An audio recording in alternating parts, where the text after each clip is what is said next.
इस नारे के ऊपर हमारा मुल्क बना था।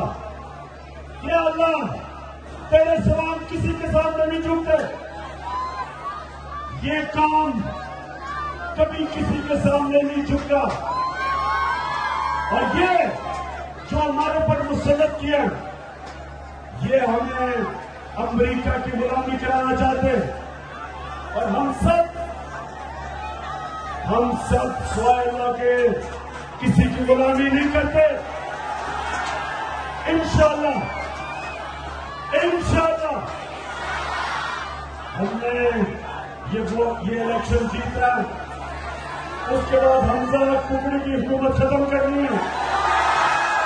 उसके बाद इलेक्शन करवाना है और इलेक्शन करवा के इस मुल्क के अंदर वो एक हकीकी आजादी जीतनी है जो बदकिस्मती से हमें सिवाय थोड़े से सालों के हकीकी आजादी नहीं मिली।